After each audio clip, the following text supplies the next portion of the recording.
Hello, everyone, and welcome to the Echo Base podcast, a first of its kind, and we are going to focus on tournament play handicapping. This podcast sponsored by RaceLens. I'm Christina Blacker from FanDuel TV, as you know, a regular RaceLens user, but I am here not only to ask the questions, but to learn a little bit about tournament play myself as well. Hopefully you find this useful, not only today, tomorrow, but throughout the year, if you are competing in any handicapping tournaments. Joining me, several experts, as you can see from left to right, we have Scott Coles, we have Joe Rosen, and we have Joe Scanio, all to provide their insight on tournament play. Gentlemen, thank you for taking the time, and I'm going to give you the board here just to kind of introduce yourselves. Maybe tell us a little bit about kind of your day job, what got you into horse playing in the first place, and what you like most about tournaments. Scott, let's kick it off with you. How's it going?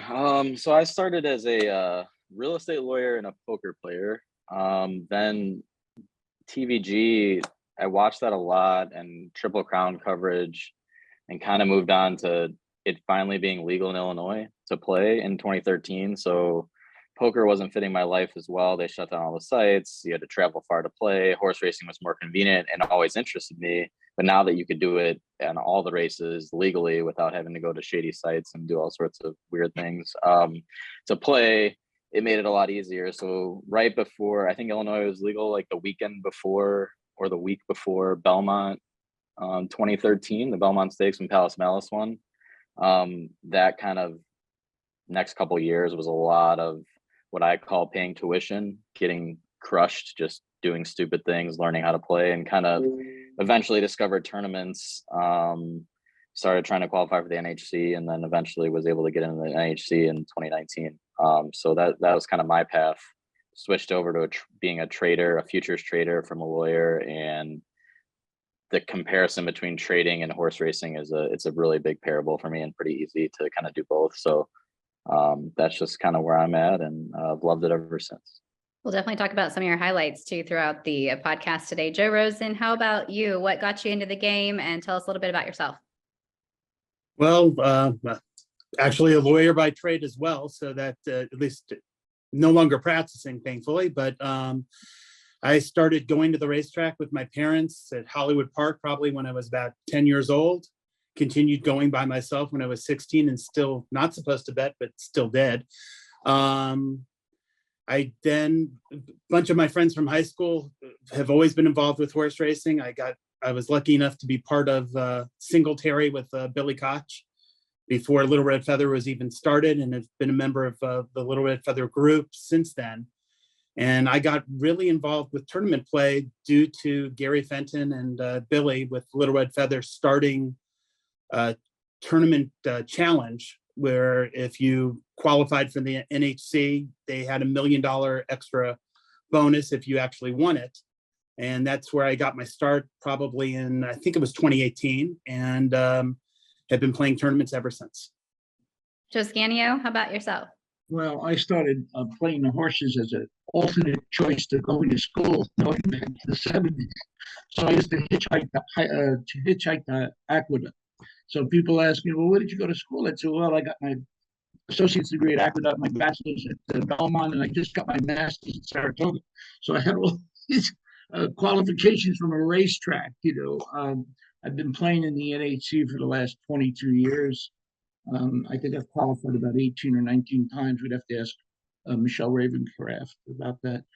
But we used to do double headers, actually. We used to go to the racetrack, the Aqueduct or Belmont in the morning, and then go to the Trotters at night. And those were the race person's terminology of a double header.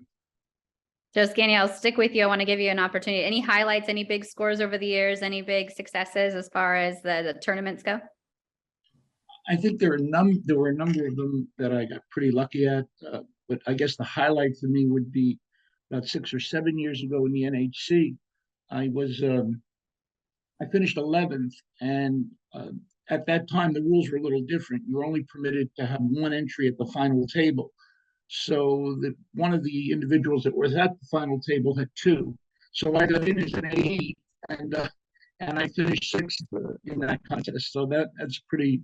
That was a pretty fun weekend in Vegas at the time.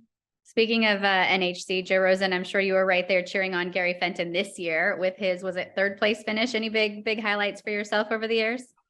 Well, I was NHC Rookie of the Year that first year I played. Actually, the person who finished second is a really good friend of mine too, and we probably set the points record that will never be broken because we just went at it for the full year. I've played in 4 NHCs now. I've cashed in 3 of them. Gary will tell you that he's more impressed with me cashing in 3. I'm more impressed with Gary actually finishing 3rd this year. It was really exciting. We sat at the same table. He hit everything. It was amazing. And it was just a great weekend this last year. Scott Coles, how about you? I know your highlight, but can you share it for our listeners? Yeah. So I missed the qualifying. I think the first couple of years I tried for like a year and a half and then got in for the 2019 NHC and just happened to have a great run and win it the first time I was there, which was crazy. I'll never forget that day. I'd always thought that I had a pretty good game plan for if I got in. I did a lot of analytics on it. So it just kind of was the perfect storm of some solid handicapping, some fortunate timing, and just having the right spot on the leaderboard at the right time. I've cashed, I've qualified for the 5 straight years. I think I've cashed in 3 of them. Well, this past year I did horrible, but I cashed in the consolation tournament, but it still counts based on their standards. So yeah, I'm just always trying to improve and trying to work on my tournament. I'm tournament focused, especially now with a kid on the way and a baby already. And I'm very tournament focused and picking my spots. So my most memorable will always be that. I used to play a lot more cash than I do now. But other than a big hit on American Pharaoh, my tournaments will always be my highlight. So That's news. Congratulations. I'm also saving for the high school college fund. That's why I'm because somebody in this family is going to be paying for tuition for the rest of their lives. Let's talk about product use. And Scott, I'm going to start with you. So we do a lot of webinars, you and I and the team discussing Racelands. It's a big part of how you handicap. I know that it's a big part of how I handicap as well, but I use a lot of different products, and this is your opportunity right now, everybody, just to kind of share what do you like using? What other products are out there in addition to Racelands that kind of help hone your skills? So I use a lot of different things, but so I'm a big pace person. So I will compare pace projectors. Like I use Timeform US pace projector a lot and their speak figures. I also use Timeform for kind of pedigree issue. I'm not very good with pedigree, but they have a pretty good rundown of basic pedigree sets. They're not always correct, but they'll show you what siblings did. They'll show you kind of more of a family tree. They'll show you some things that I'm not in any way prepared for usually. Then I have a bunch of angles pre-saved in Racelands, which is my favorite part of just going through every card every day in about 5 minutes, seeing how many green and red when they highlight, your positive angles, your negative angles. That'll kind of make me hone in on a spot.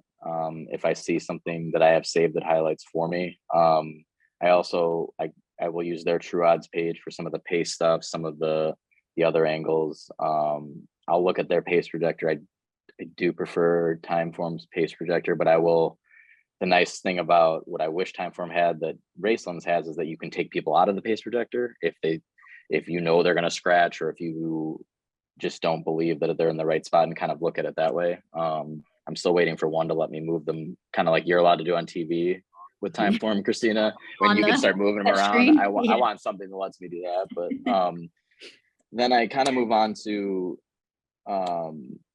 so Ryan Flanders is a friend, and he kind of alerted me right away when he was thinking about starting Trip Note Pros, and I think they've done a phenomenal job over there. I will pay for their cards if I'm playing seriously for a day, because they have so many notes and watch so many replays that I love looking out and looking to see who they've upgraded, downgraded, and all the things that they're still trying to improve over there. And I think it's going to continue to get better with more cards and more access. I look at the DRF workout reports because I think that's a huge advantage on certain days, especially in maiden races. Because again, that's not my specialty. I can't handicap based on pedigree. I can't do it like some others do it. But they do a pretty good job with alerting you to who has the solid works, but also the most importantly, the bad works. I mean, if you can find a favorite that's not going to run, there's so much value in that. And then I'll move on and I'll compare all the speed figures. I'll take time forms, I'll take the buyer, and I'll take whatever other ones I can get my hand on, and of course the equibase speed figure, and kind of see if something's off or if there's going to be value because you believe one is more correct than the others, or if they're all around the same and you kind of think that that's, you know, just more validation for what the speed figure is. So a lot of games, a lot of numbers, a lot of things. I'm kind of a crazy person. I look at so many different things and just kind of like try to kind of put it all into one thing. But student of the game. I'm pace based, I would say. Joe Rosen, how about you? Products that you like, products that you use regularly, and maybe has that changed for you kind of over the years as well? When I first started all this, it was really stats to begin with, race lens. As I've played more and more tournaments, and it depends what the tournament is. There's, you know, I'm sure we'll get into this later, but if it's a pick and pray, it's different than a live tournament. If it's a money tournament, that the tracks do, a live tournament where it's live money, there's a lot more to play that way too. So I'm very much statistics based. I like stats, especially in the live money tournaments. I also will use Equine Edge all the time. They help you, it will help you formulate some tickets, especially trifectas that will, you know, as to your bankroll that you want to use. I love looking at the workout cards, the winter card workouts from different tracks, especially if you're focused on only one track or two tracks on a given day. It's much easier to deal with specific information from those specific tracks from people who actually are there every day. It's great to see. I'll use Thorograph. And then every so often I will actually go to different groups that will put out cards. I found a group called Racing Dudes to be very, very good, especially with their best value. I've seen them really come through many a time for me. I'll try to formulate it all together as best I can and, you know, work from there. I had one kind of follow-up that I know we'll go into, but Joe Rosen, I'll stick with you on this one. Do you approach different types of races differently in terms of not only your own kind of handicapping, but your product use for those types of races, whether it be different surfaces, distances, et cetera? Oh, definitely. I mean, again, it depends. If there's a specific set of races for a tournament, you're stuck with whatever. There are some tournaments where they'll give you 30 races to work with and you have to have 15 or whatever to choose from. I usually will run away from any cheap claiming race or the maiden races. I'll try to stay away from because they're much harder to handicap. There's many things that can happen that you just can't count on. Horse doesn't break right, doesn't like being in the gate. You never know with the maidens, the claiming races, when it's hard to play 2-for-1 or a 2-to-1 or a 3-to-1 favorite when the horse is 0 for 16. But amazingly enough, those horses do come through, as I saw this weekend at Keeneland. So I'll try to eliminate races just like you would eliminate if you were back in college and you had 5 essays you have to choose 3 of 5 essays. Well, I'll eliminate the essays that I don't want to write as quick as possible. I'll eliminate the races that I could possibly eliminate and stick to the others, even if the other ones may have had better odds. Joe Scanio, what about product use for you? What do you like to use in your handicapping? And similar to what I asked, Joe Rosen, has that changed for you over the years? Well, no, Christina, it hasn't changed. I stick with the same process that I've been using. I try to keep it simple. I think I'm more of a visual player than Joe and Scott, where they're more statistically oriented. I kind of stick to Ragusan sheets, which I've been using for about 19 years now. They work for me very well, and I use them no matter what. Of course, you can't use them in maiden races, so where possible, maiden first. I mean, you can use them in maiden races, but you know, there's a limited amount of information you're going to benefit from, and that's the same as first-time starters and things like that. So I'll try to avoid those races if I can. But I also use replays. I think that, you know, watching replays is crucial. As same as Scott or Joe will tell you that, you know, all their analytics and statistics are crucial. I think those replays come in handy. I want to see for myself. You know, there's a little comment at the end of the daily racing form or any of the PPs that you use, but I want to make that decision as to what I feel I want to make my play in. And then finally, I use race lens for their true odds angle and their pace projections. So I stick with those three, Christina, and try to go from that point. I'm similar with a lot of the products that you guys mentioned. I end up with this sort of fortress of computers around myself, and one of them is on Race Lens, one of them is on the form, one of them is with my Thorograph figures, which I rely pretty heavily on. And then the only other thing I would mention that maybe hasn't been brought up yet is XBTV. I love those workout videos that they post on XBTV, and it's really simple. I think a lot of people haven't gone into their site yet. All you have to do is type the horse's name and it pops up there, and you can go ahead and watch the workouts for yourself, which I've tried to watch them and kind of check them against workout reports over the years, not only to learn a little bit more about how to watch works myself, but just to see if there's anything there that I think might be kind of hidden or behind the veil, so to speak, and trying to figure out horses that are training well, that are coming into good races. I also, Joe Rosen, I use Equinedge, but I use Equinedge as sort of my like spell check, for lack of a better term. I handicap and I go through and I make my own tickets, but then I want to see what Equinedge would do and where they have a horse that I don't have. And I will never let them talk me off a horse that I like, but I will let them talk me into a horse that I didn't have before and go back and think, what am I missing here? Like, if this product is going to give that horse this big of percentage chance of winning, then I need to see kind of where I might have gone wrong in that point. And I think we've covered quite a bit of the products, actually, now that I'm thinking about it. Also, to Scott, what you were mentioning about TripNote Pros, if you're curious about TripNote Pros out there, and if you're someone that wants to learn how to watch replays, if you're new to the game and you're not really sure what you're looking at, that's a great way to watch the replay first and then see what those guys say about that replay. You'll learn a lot from their information. Not only will it save you time when you don't have the time to be watching all the replays, but it'll also teach you a little bit and teach you what to look for in your own handicapping. Scott, I want to come back to you on a question I already asked Joe in terms of the different types of races. Do you approach different types of races any differently? Yeah, absolutely. I mean, I feel more comfortable in certain situations, and like he was saying, I mean, the less predictable, like that's kind of where either, so if I'm playing in a tournament, you're going to want to look for more chaos or spots that more chaos can come up, because I mean, that's where you need to have those points. But if it's cash, I'm just going to pass, because I'm not good enough when I don't have enough inside information. I mean, like, people will be like, oh, this trainer called me, this person called me, this horse I'm going to run. I'm like, I don't have any of those pipelines. So, and I feel like some of these claiming games are so,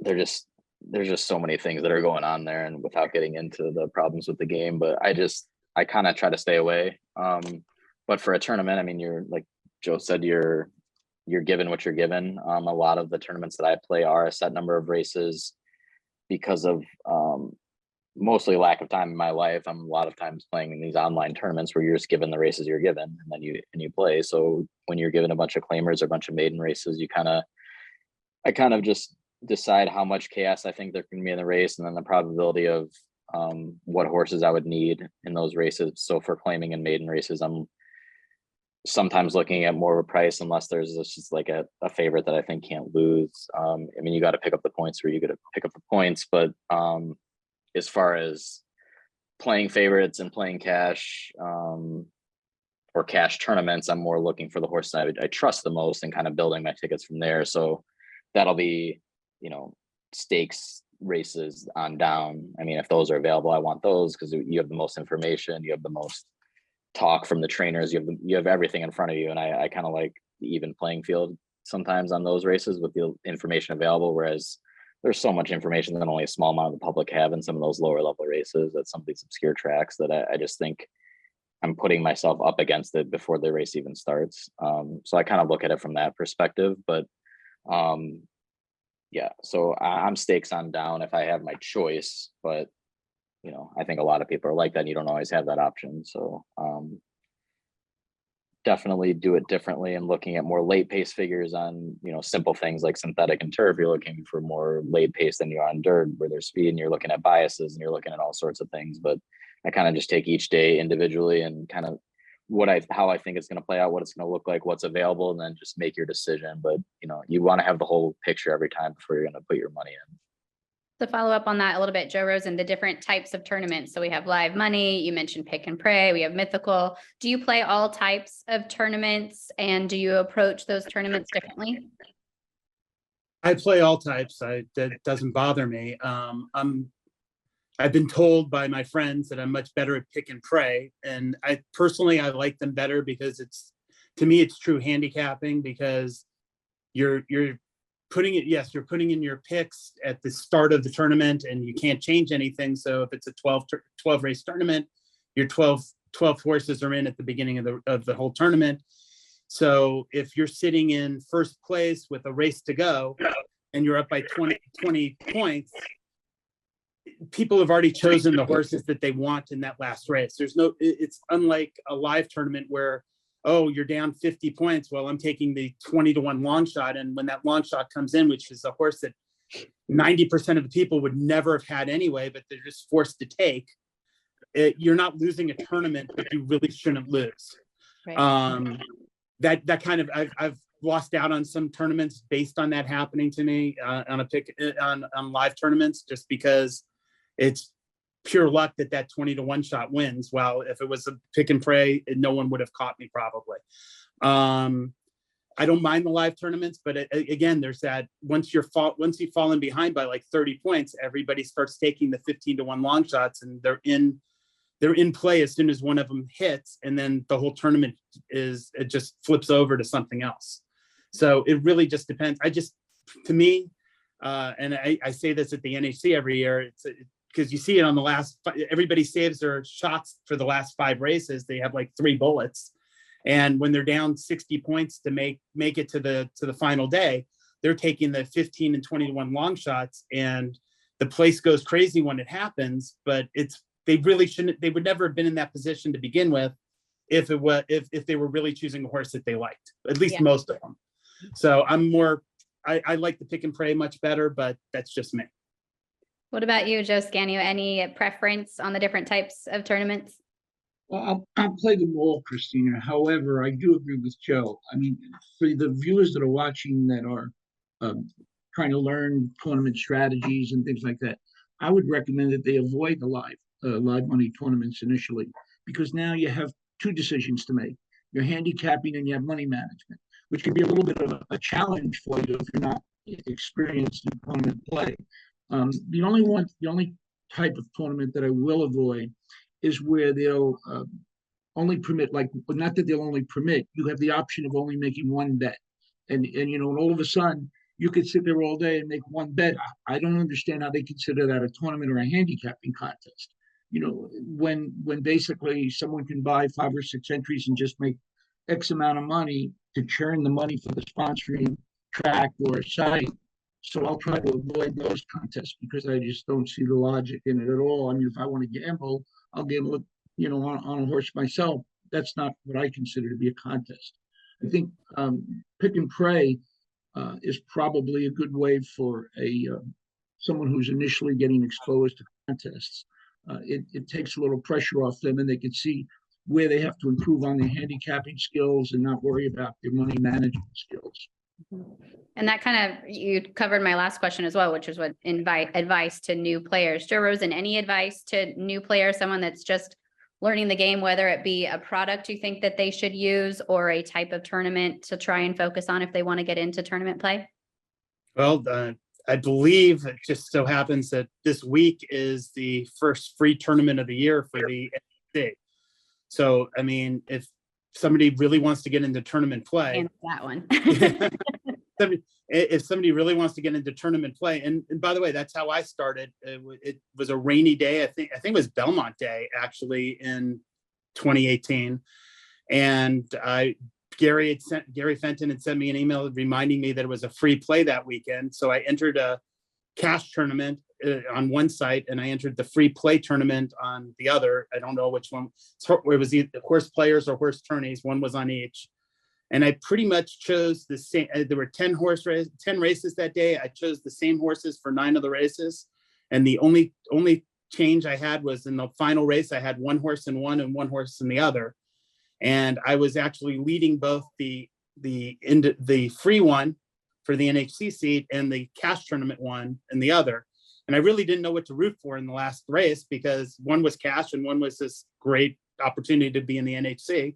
I ended up winning the cash tournament and kept playing on the other side. But there's no better way to start than pay your $50 to join the competitions and play this weekend for $50 for free. I mean, you can qualify if you paid the $50 and maybe win that free seat to the NHC next year. How about you, Scott? Any advice for new players? I mean, he basically said what I would tell people, because the $50 covers, you get 4 of those every year unless there's something changes. For your $50, you get 4 of these free tournaments. And yeah, it's a bit frustrating because there's it's like unlike any other tournament because it's pick and pray and there's between 2,000 and 3,000 entries. So it's just absurd. You need to run pretty hot, but top 10% get points. I've picked up a lot of good tour points in those by just taking top 50, top 100, whatever. You pick up tour points. And if you have enough tour points at the end of the year, there's this list of top 75 non-qualifiers that if you didn't win a qualifier or place in a qualifier to get a seat, there's a whole nother list of people based on points they get in, and you never know what that total is going to be. You would kind of have to study the math. There's like certain thresholds. It's an average over the years, and I won't get into that because it's a whole nother thing, but you can get points, you can learn. It's pick and pray, so it is just more purely handicapping. Like Joe was saying, you're not going to get, I mean, if you had 3,000 people playing live in a room and you got down to the last race, I mean, the only long shot in the field is going to have like 2,700 people picking it, or I mean, something like that. It's absurd, but it's a great way to learn. You get 4 of them, and if you happen to, they give out 5 seats in each one. If you happen to get top 5, I mean, you get a trip to Vegas for $50 and get a chance to participate. I also recommend just playing in feeders to start. I mean, you don't have to put a lot of money, but you get smaller fields for as low as like 10, $18. You can get in and try to qualify into a qualifier, but you can go in steps, but you learn a lot. I mean, the more you play, the more you'll learn. I feel like you need to play a lot of small tournaments and put your time in and learn, kind of chart out what races you do the best in, what types of contests you play the best in. It's a lot of work, but if you're willing to do that work, you'll learn a lot about where you need to improve, what types of contests you should play, what types of races you should play, what days you should play multiple entries, because all these races and tracks are coming up that you like, and kind of make your decisions that way. And if you're willing to grind and you're willing to put in, you don't have to put in very much money if you're willing to put in a lot of time, and you can kind of learn that way before you I probably got a little too aggressive when I first started. I played in 2 expensive contests, and I qualified for this win tournament in Vegas, went out and got just absolutely smoked. And then I came back and I was playing in all these high stakes and won one, which was probably bad for me because then I thought I was good and I wasn't. And then so I recommend starting small, kind of really charting where your mistakes are being made, because you're going to learn so much more from your mistakes than you are from winning right away. Yeah, I think I say often, it's like a muscle. Like you just kind of have to work it. Like you're handicapping, you're learning. If you're playing the tournaments, it's the same thing. You're going to learn by doing it and just diving in. And as you've all kind of touched on, there are very inexpensive ways to get involved and to start on that journey and to learn and to hopefully be in many more tournaments. We'll see at the NHC, the BCBC, any of those tournaments out there. Hopefully we have helped you today, whether you've been watching or listening. Lots of great insight, lots of great advice, a lot of discussion about some different products out there. I know we're all available. You can reach out to many of us on social media if you do want to continue to talk about some of these products, or if you want to be connected to the folks that can get you signed up for that. And of course, with Racelands, with Equibase, that is always available to you. So thank you, gentlemen. I appreciate your time today. Good luck through the next couple of weeks. It's a great time to be a horse racing fan as we just approach the Triple Crown. For the Joes, for Scott, for myself, and Christina Blacker. We'll see you next time here. Thanks for watching and listening to the Equibase podcast. Thank you. Thanks, guys.